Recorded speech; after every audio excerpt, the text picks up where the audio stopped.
ভাই আসসালামু আলাইকুম। ওয়ালাইকুম আসসালাম। ভাই এটা তো আপনি লাউয়ের ভি। জি, জি। এই লাউয়ের গাছ লাগানোর আগে চারা লাগানোর আগে কি কি আপনি এখানে স্প্রে করছেন জমিতে? জমিতে বিভিন্ন রকম সার আছে, জৈব সার আছে, রাসায়নিক কিছু সার আছে, আর বিভিন্ন কেমিক্যাল আছে। হ্যাঁ, জি। এটা পদে পদে দিতে হবে। আর এই কদু গাছের জাত হচ্ছে নাইস হাইব্রিড। হ্যাঁ, এটা খুব উন্নত মানের জাত, ধরে বেশি, ফুল জালি খুবই বেশি। আর লাউয়ের মেন সমস্যা হচ্ছে আপনার পোকা। হ্যাঁ, ছিদ্রকারী পোকা, এটার জন্য বিভিন্ন রকমের ওষুধ দিতে হয়।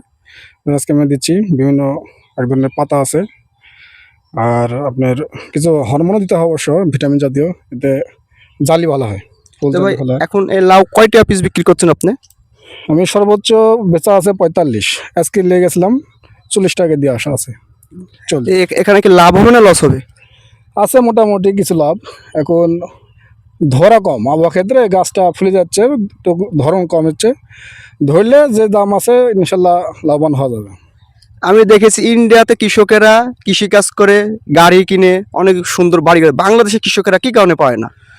আসলে আমাদের দেশ ব্যতীত বাইরের দেশ উন্নতশীল কৃষিক্ষেত্রে ওরা প্রাধান্য দেয়, সেক্ষেত্রে আমার ওটা পাওয়া যায় না।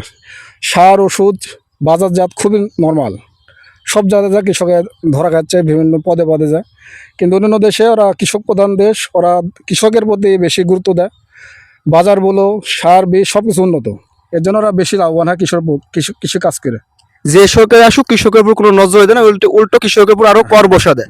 বসাতে বিভিন্ন পদে, এই যে ওষুধের দাম বেশি কিন্তু ওষুধে কোনো ইয়া নাই, কাম হচ্ছে না। মানে কাম তো হচ্ছে, প্লাস দোকানে কোনো ওরকম আপনার সরকারের, সব দোষ এই কৃষকের।